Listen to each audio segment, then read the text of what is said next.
se va acercando a estas nuevas mesas, recordarles que luego de la mesa que viene a continuación, se retomarán las actividades a partir de las 15 horas, ¿sí? En este momento nos toca presentar la mesa que tocará el tema La Nación de Repúblicas Latinoamericanas y contará con la presencia de Pedro Pesati, Salvador Cabral, Ana Jaramillo, Sergio Rodríguez Helfenstein. Todos ellos estarán compartiendo en esta mesa, tocando el tema Las Naciones de Repúblicas Latinoamericanas, y contaremos con la presencia del moderador, miembro del Instituto Nacional de Revisionismo Histórico Argentino e Iberoamericano, Manuel Dorrego, Liliana Rojas. ¿Sí? Vamos a pedirle... Latinoamericanas. Vamos a invitar a la doctora Ana Jaramillo. Ya se acerca, ya viene. Mientras tanto, vamos a referirnos a su currículum. Ana es licenciada en Sociología, egresada de la Universidad Nacional de Buenos Aires, doctora en Sociología por la Universidad Nacional Autónoma de México.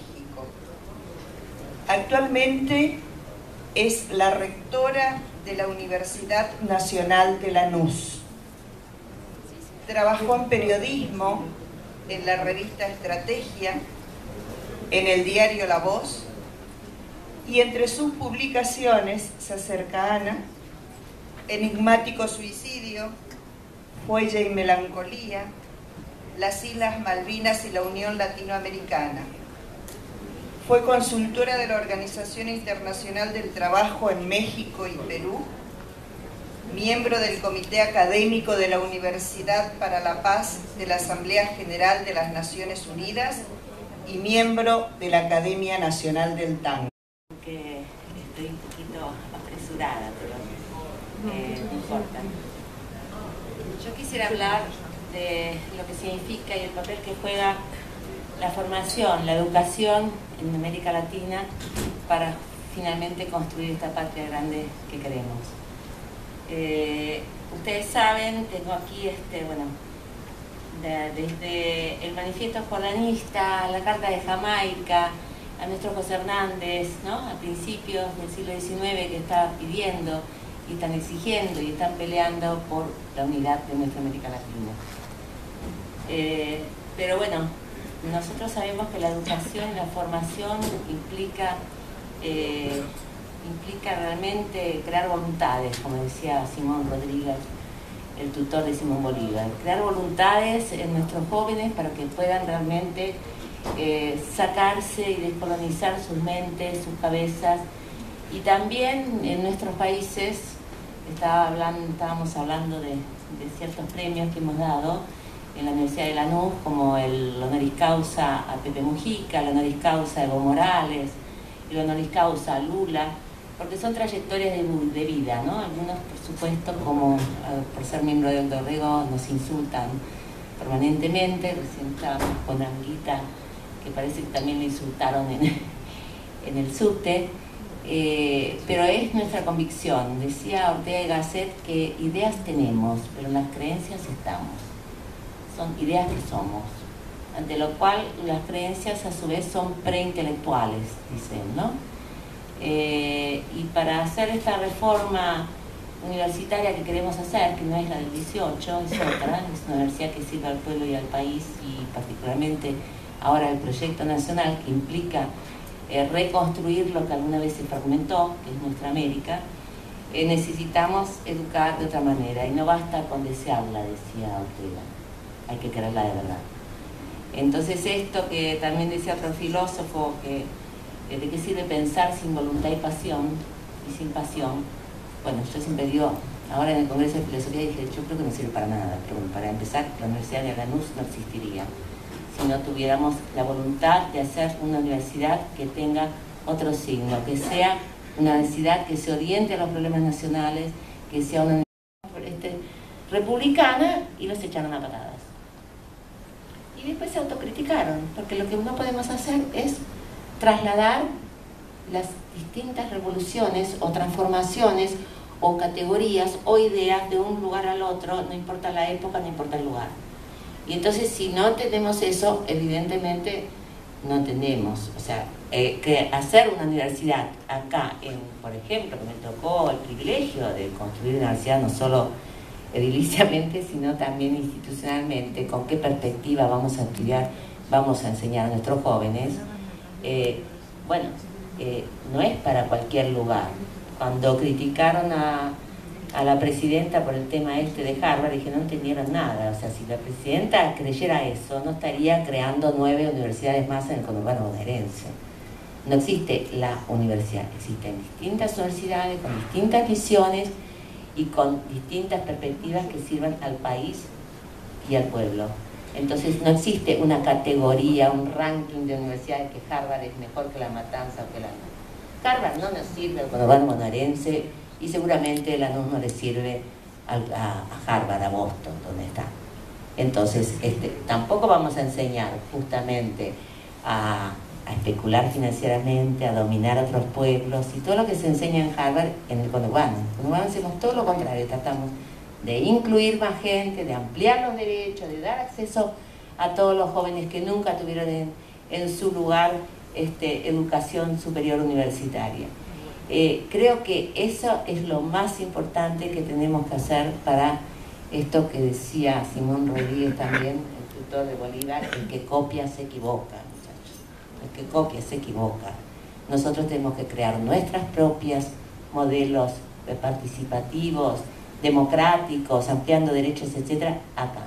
Y para eso tenemos que educar. Yo les quería leer unas cosas, 3 minutos, simplemente para que veamos, que tampoco se edita, pero se los quiero leer porque está muy bueno, que es Herder.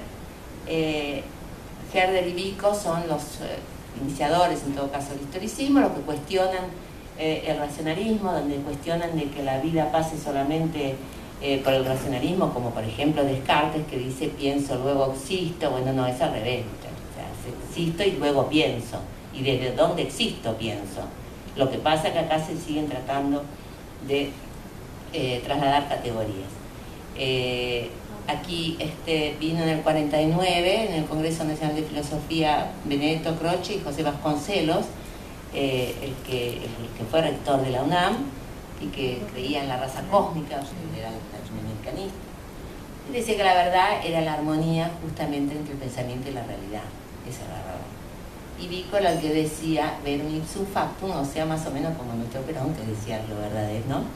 La verdad es la realidad, la única verdad. Él decía, la verdad es lo hecho, y no otra cosa.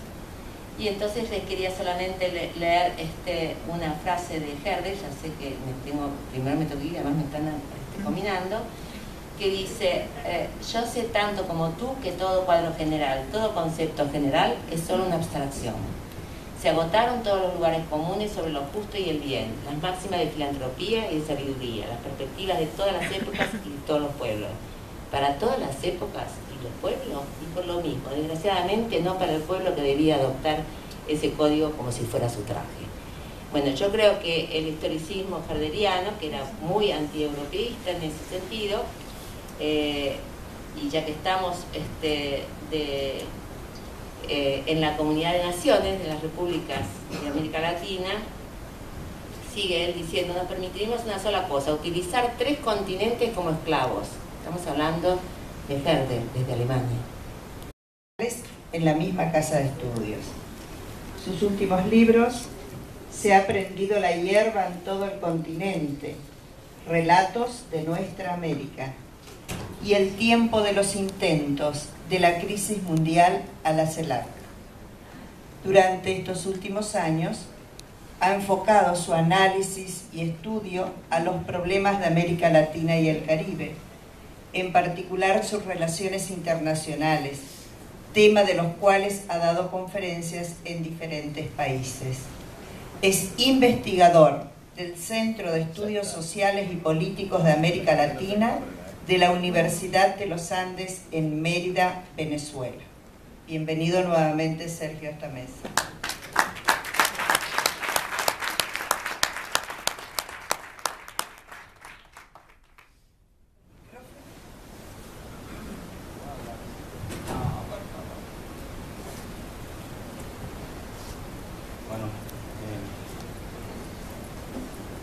Gracias por esta segunda oportunidad. Agradezco nuevamente al Instituto Dorrego y a todos los organizadores de este extraordinario evento, enriquecedor, grandioso para el alma y para el espíritu de los que tenemos un sentimiento latinoamericano. Gracias a Julio y al equipo del Instituto Dorrego por todos los esfuerzos por hacernos llegar a Buenos Aires y poder participar después de mucho esfuerzo en este evento. Julio me pidió que en esta ocasión, ayer hablé sobre Bolívar y la solicitud de Julio, hoy voy a hablar sobre Chávez.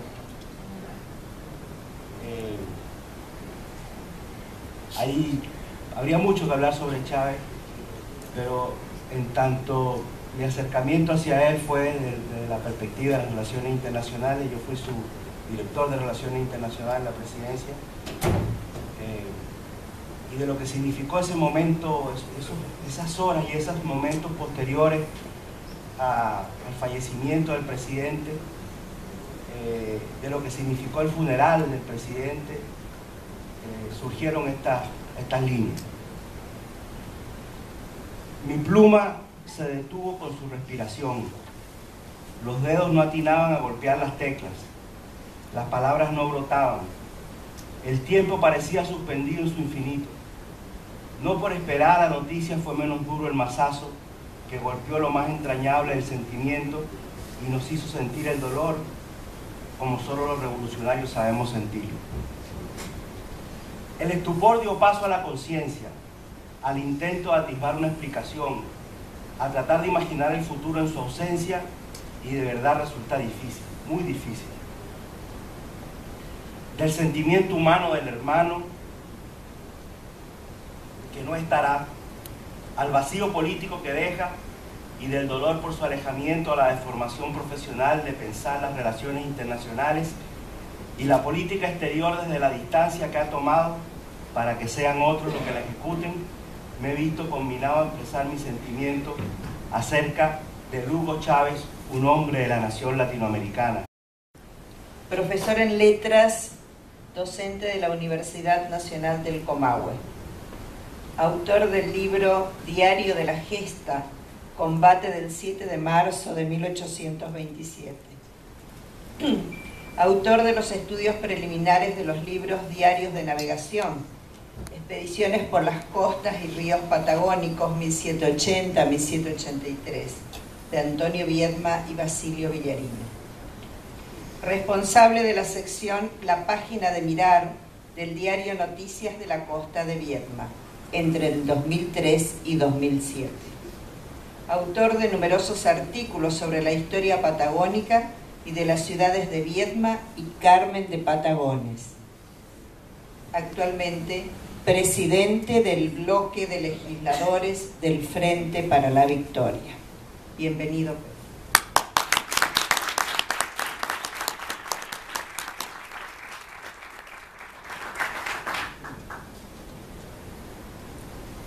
Buenos días a todos, a todas.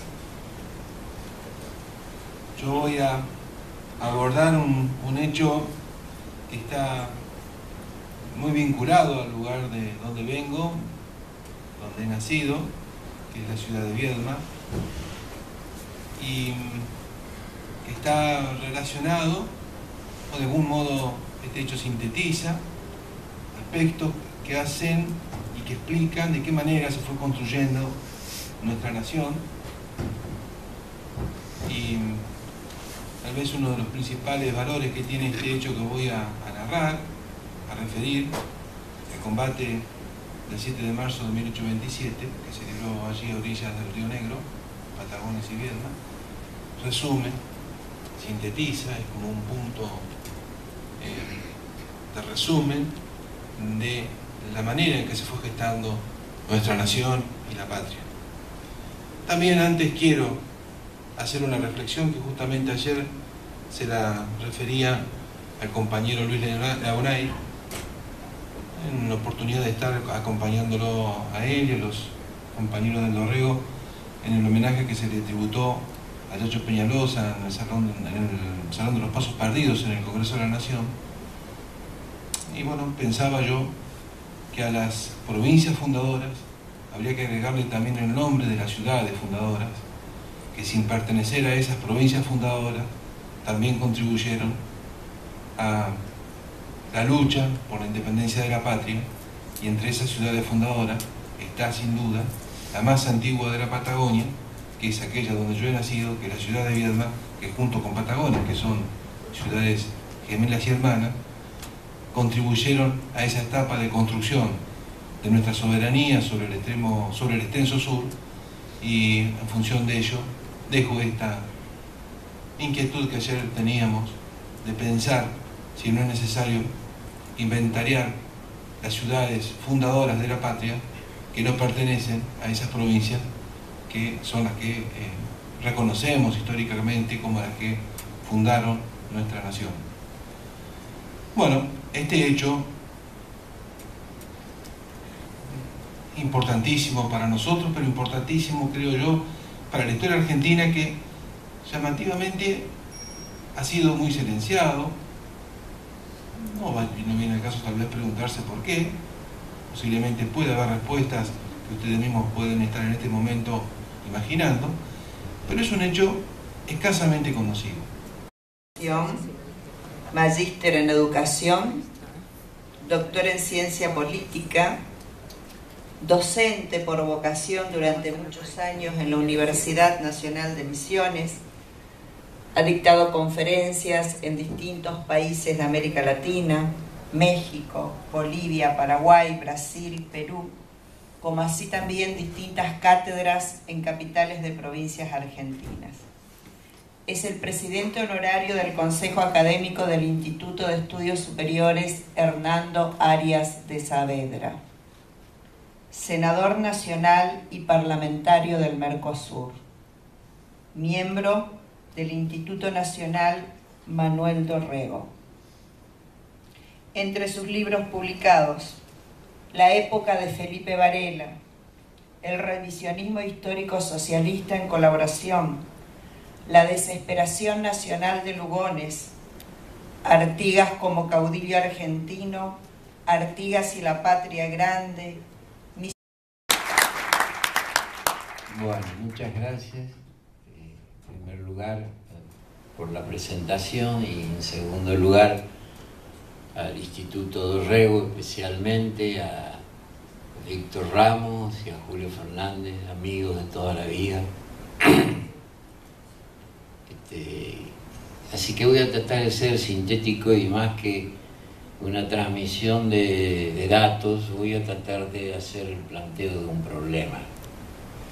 Y voy a tener como punto de referencia teórico la obra de Méthode Ferré, del cual me considero uno de sus discípulos, y creo que si logramos entender su mensaje esencial, habremos abreviado bastante las discusiones, los escritos y las batallas que en este momento se están dando por la unificación de América Latina.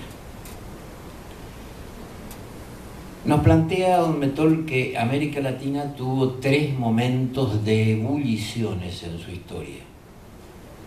Él llama ebulliciones porque dice que está compuesto por el cambio de una sociedad que deja de ser lo que era y pasa a ser otra cosa distinta, en un sentido total, es decir, en la composición de su población, en la forma de pensar, en los dueños del poder, no solamente económico y político, sino también en el poder de la literatura, en el poder espiritual, en lo que él llama una constelación de poderes. El primer momento fue el descubrimiento. El descubrimiento de América produce una especie de estallido en todos los espacios y en todos los fueros, por lo que se descubre, por lo que son descubiertos, por las explotaciones, las pestes, las muertes, el sentido fatal de la derrota, que tienen las culturas que habían perdido la batalla, y también por el amor, en el sentido de que de ese momento, y en ese momento comienza a nacer un pueblo nuevo, un pueblo que antes no existía, y ese es el pueblo latinoamericano. Como en toda contradicción, siempre hay un aspecto principal.